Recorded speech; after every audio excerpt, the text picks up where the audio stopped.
Bulletin की शुरुआत अहम खबर से करेंगे। दिल्ली में AQI 400 को पार कर गया है। दिल्ली में आज भी भारी पॉल्यूशन है। दिल्ली के ज्यादातर इलाकों में AQI 400 पार पहुंच गया।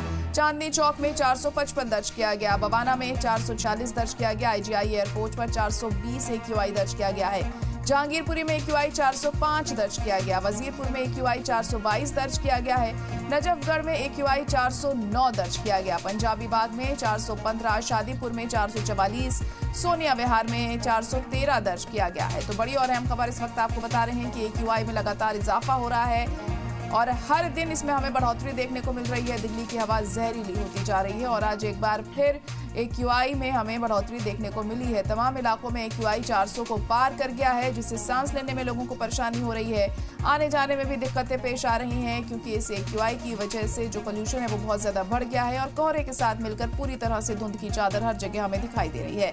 तो AQI एक बार फिर 400 को पार कर गया है। भारी पोल्यूशन दिल्ली में इस वक्त हमें देखने को मिल रहा है। ज्यादातर इलाकों में AQI 400 के ऊपर है। चांदनी चौक में 455 दर्ज किया गया, बवाना में 446, IGI एयरपोर्ट पर 420, जहांगीरपुरी में 405, वजीरपुर में AQI 422 दर्ज किया गया है, नजफगढ़ में AQI 409 दर्ज किया गया है। तो दिल्ली की हवा लगातार जहरीली होती जा रही है और ज्यादातर इलाकों में जो AQI है वो 400 को पार कर गया है। कई अहम कदम उठाने के दावे और वादे जरूर सरकार की तरफ से किए जा रहे हैं, लेकिन सभी नाकाफी साबित होते हुए नजर आ रहे हैं। अभी हाल ही में आपको बता दें कि ग्रैब 4 भी लागू किया गया, फिर उसके बाद तंदूर पर भी बैन लगाया गया है, लेकिन उसका भी कोई असर होता हुआ फिलहाल नहीं दिखाई दे रहा है, क्योंकि AQI में किसी भी तरह का कोई फर्क नजर नहीं आ रहा है। पिछले काफी दिनों से ये 400 के पार ही बना हुआ है। थोड़ा बहुत ऊपर नीचे जरूर होता है, लेकिन एक आंकड़ा अगर हम बताएं तो 400 के आसपास ही ये बना रहता है। और अभी भी हालात यहाँ पर जस के तस बने हुए हैं। तमाम इलाकों में जो AQI है वो 400 के ऊपर है। बवाना में 440 दर्ज किया गया है, चांदनी चौक में 455 AQI दर्ज किया गया है। तो 400 के पार तमाम इलाकों में AQI पहुंच गया है और ये बहुत ही खतरनाक लेवल में माना जाता है। ऐसे में लोगों को सांस लेने में परेशानी हो रही है। बच्चों और बुजुर्गों को सबसे ज्यादा इसका असर हमें देखने को मिल रहा है। और हमारे नुमाइंदा राहुल मिश्रा इस वक्त लाइव जुड़ चुके हैं। राहुल, तो AQI तमाम इलाकों में दिल्ली के 400 के पार पहुंच गया है, क्या जानकारी और मिल पा रही है फिलहाल? और देखिए, दिल्ली NCR में बात किया जाए कि चांदनी चौक सबसे ज्यादा प्रदूषित इस समय जिले में बात किया जाए तो चांदनी चौक सबसे ज्यादा प्रदूषित है, जहां पे AQI लेवल 455 के पास में है और उसके साथ ही साथ उसके बाद रोहिणी दूसरा प्रदूषित जिले में है, जिसमें 444 AQI है। बवाना की यदि बात किया जाए 442 से AQI के साथ में तीसरे नंबर पर है। तो दिल्ली की यदि बात किया जाए कि दिल्ली में तमाम पाबंदियों के बावजूद भी AQI लेवल काफी ज्यादा बढ़ा हुआ है और इसमें इसके पीछे कई कारण भी होते हैं और इसमें सबसे बड़ा प्रमुख कारण होता है कि आप जिस अभी धूप देखने को नहीं मिल रही है और ठंड काफी ज्यादा बढ़ी हुई है और धूप नहीं होने की वजह से ही यहाँ यदि बात किया जाए तो प्रदूषण काफी ज्यादा बढ़ा है। लेकिन सरकार की तरफ से कई कदमें उठाए गए जिसमें कि ग्रेड 4 लागू किया गया है। ग्रेड 4 लागू करने के साथ ही साथ कंस्ट्रक्शन वर्क को रोका गया है। उसके साथ ही साथ बात किया जाए कि आपका जो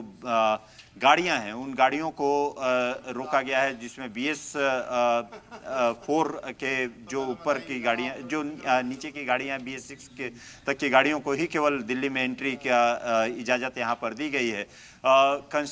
स्प्रिंकलिंग ऑफ वाटर्स किया जा रहा है कि कहीं ना कहीं प्रदूषण को कम किया जाए। लेकिन क्योंकि जिस सबसे बड़ी कारण यहाँ पर यदि देखा जाए कि जो एक पूरा साइंटिफिक कंसेप्ट होता है कि आप जो PM 2.5 या PM 10 की यदि पार्टिकल से बात किया जाए जो ऊपर की तरफ रहते हैं, लेकिन इस समय कोहरा या ठंडी हवाओं की वजह से वो नीचे की तरफ आकर के सेटल हो जा रहे हैं और जिसकी वजह से ही प्रदूषण काफ़ी ज़्यादा दिल्ली में बढ़ा हुआ है। अब देखना ये होगा कि राहत लोगों को कब यहाँ पर मिलती है लेकिन प्रदूषण की मार लोगों को झेलनी पड़ रही है।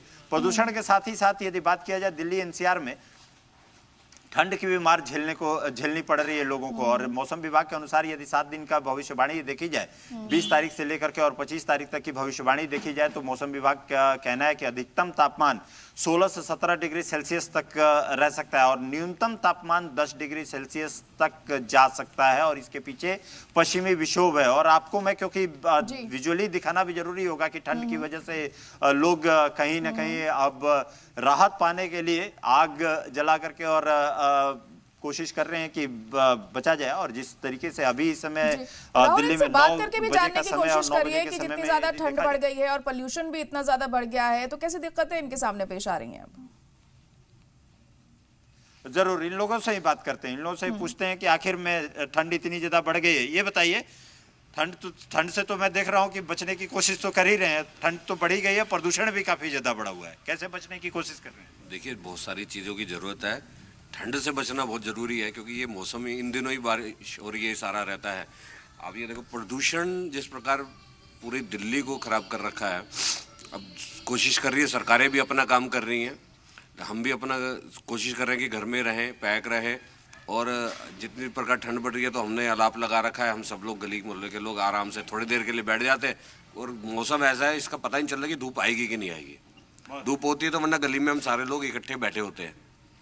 और पोल्यूशन से बचने के लिए बाहर निकलना। आज ठंड तो काफी ज्यादा बढ़ी हुई है ना? बहुत ज्यादा बढ़ रहा है। क्यों, ठंड से कैसे बचाव कर रहे हैं? जी भाई साहब, ठंड से बचने के लिए आग जलाई जा रही है और इससे ही, और प्रदूषण से, प्रदूषण भी तो प्रदूषण के लिए मास्क यूज कर रहे हैं हम लोग, स्टूडेंट्स वगैरह। हाँ जी भाई साहब, ठीक है। ठंड और प्रदूषण दोनों की मार हो रही है। ठंड भी है और प्रदूषण भी। बड़ा मुश्किल है इसमें दिल्ली में रहना। इस बार दिल्ली में मुश्किल है बहुत। क्यों, ठंड तो काफी ज्यादा पड़ रही है? ठंड तो बिल्कुल, ठंड तो काफ़ी ज़्यादा पड़ रही है, पर अभी ठंड से ज़्यादा खतरनाक प्रदूषण ने कोहराम मचाया हुआ है।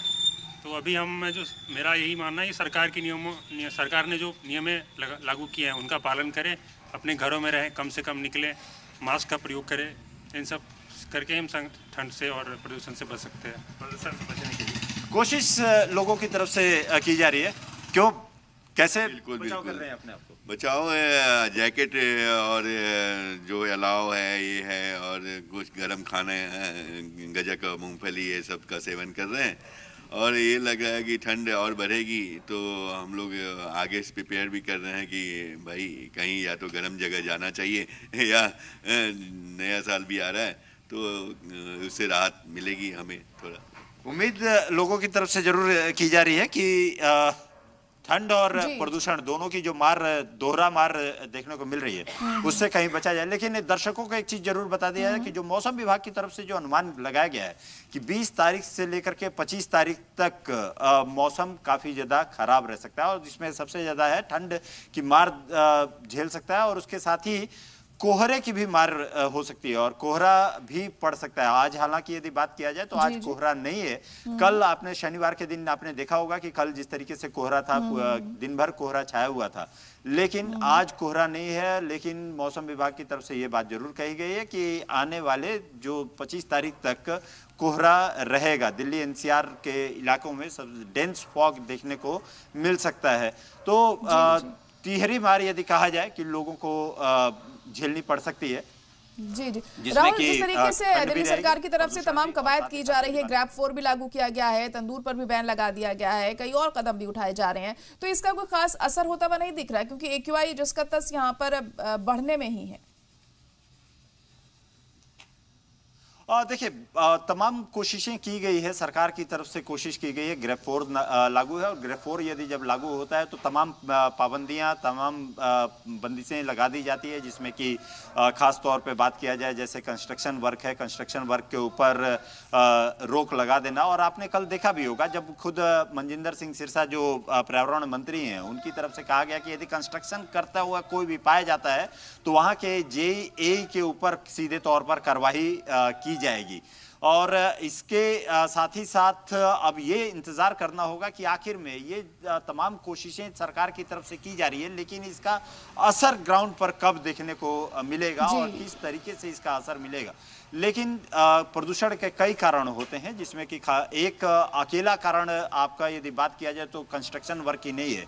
उसके लिए सबसे बड़ी चीज़ है जो वेहिकुलर मूवमेंट होता है, जो गाड़ियाँ होती हैं, गाड़ियों को कम करना सबसे ज़्यादा ज़रूरी होगा। उसके साथ ही साथ बात किया जाए स्प्रिंकलिंग ऑफ वाटर्स करना, जो कि किया भी जा रहा है। लेकिन दिल्ली में जिस तरीके से प्रदूषण यदि एक दिन का ये कारण नहीं है, आप हर सर्दियों के समय में आप देखिए कब तक थोड़ी राहत लोगों को मिलती है इस पोल्यूशन से और इस ठंड से, वक्त के साथ साफ होगा। फिलहाल आपका बहुत शुक्रिया हमारे साथ जुड़ने के लिए।